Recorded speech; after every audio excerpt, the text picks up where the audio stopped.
everyone, welcome to Spawn Point Scoop. I'm Barjo, and coming up on the show today, esports at the Olympics, a PC for vampires, and one-handed gaming. Plus, I horse around in Trove. Easy go. Too fast! Too fast! Horsey, too fast!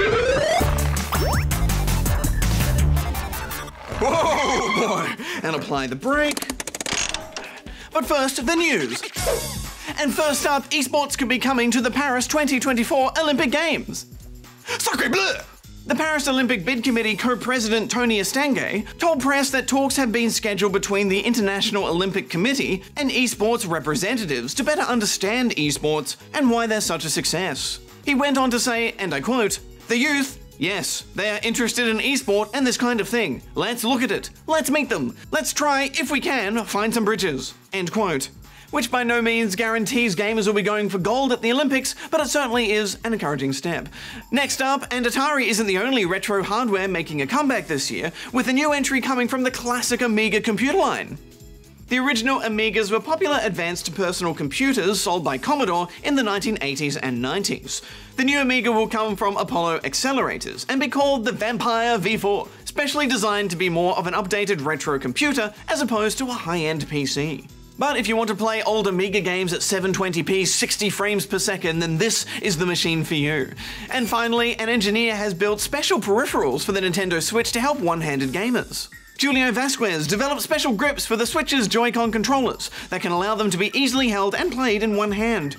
One model simply squishes the two Joy-Cons together, while another puts them at a more ergonomic 90-degree angle.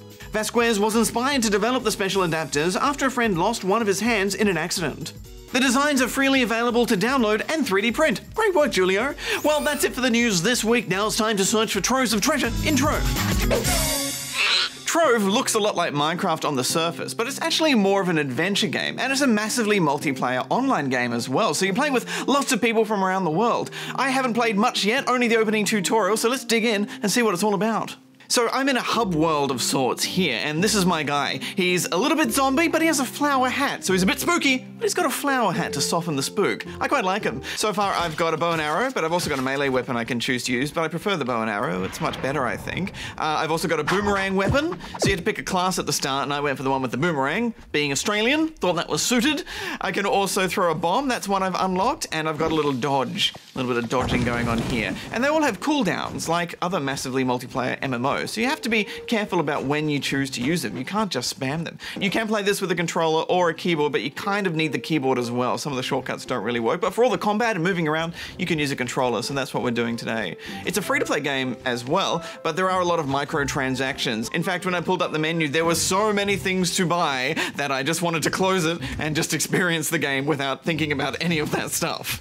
There's quite a lot of crazy people around here. I get the vibe that you can really make your character look the way you want it. There's some people here. This guy's got a little dragon and a flame sword. That's amazing. My first reaction to the colors was I don't actually like the look of this game very much. It's unfair to make that kind of criticism considering I've played very little, but I find the colors a little bit too bright, you know, a little bit too in my face. However, maybe that won't matter. Maybe that won't matter the more I play of it. What I like already though is just how many people are running about, and I think because it's a free-to-play game, anyone can just jump in and give it a shot. But look at all these people. They're all just here living their little digital lives. They're supposed to got a crown on their head. Beautiful. All right, well, we're gonna leave these people alone now, and we're gonna just go for a bit of a walk around town, and then we're gonna go do a dungeon. I think that's probably the thing to do. Here's my horse. You get the horse from the start, which is nice. It's always nice to be able to run, of course, with your horse. Obviously, it looks a lot like Minecraft, but I can't go digging or mining things in this area. That's just the look of the game. It's taken a very similar cube-like appearance.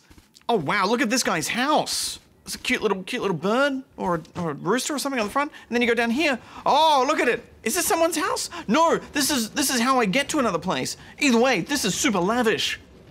And we are here. We are here. This is the actual world where there are dungeons and stuff. I already see some dungeons on the map there.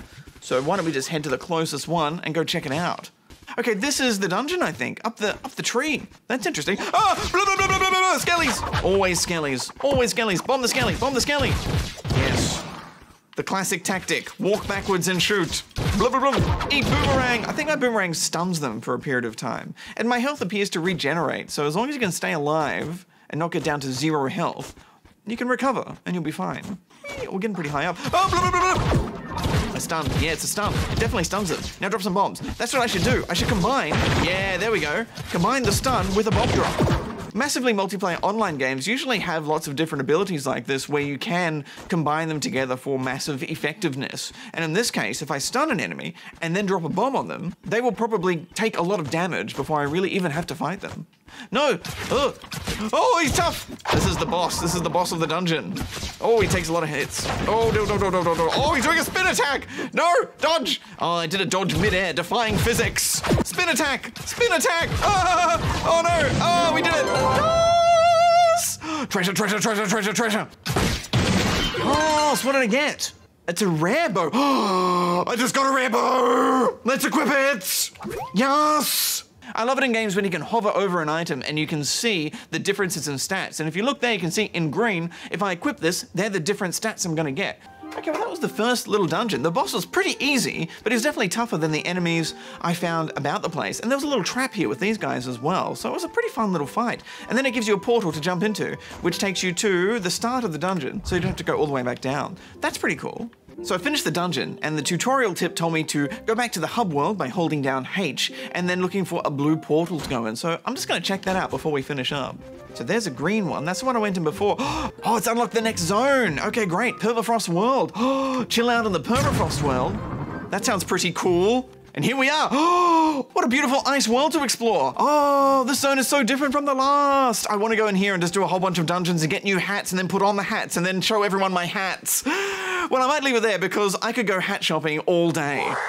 Oh, well, that's my first play of Trove, and I really enjoyed what I played so far. It's simple, but that's kind of a good thing for a massively multiplayer online game. Often they have lots of deep, complicated mechanics, but even playing the little bit of this that I have, I can already tell I want to play more and I understand how everything works. Soon I'll unlock more abilities, I can try out the other classes, and then I'll be able to build my house, and I don't know what I'll be able to put in that, but it's always exciting to have your own home in these kinds of games. This is a free-to-play game, so there will be elements of the game locked off to you unless you spend real money on it. And the game does appear to have subscription services. So I don't know if it's worth doing that or not, but either way, you need to check with grown-ups before getting involved in any of that side of the game. One thing to remember is that this game looks a lot like Minecraft, but it is very different from Minecraft. For start, it's a massively multiplayer online game, so you're always online with lots of other people, but also you can't just build things block by block. What you build and craft appears to be stuff that you then place in your house, but I haven't experienced any of that yet because I don't have the materials. This is a fairly new, massively multiplayer online game, so it's hard to tell how successful it will be. It really depends on how many people continue to play and support the game. If lots of people play it and support it, then the game will grow.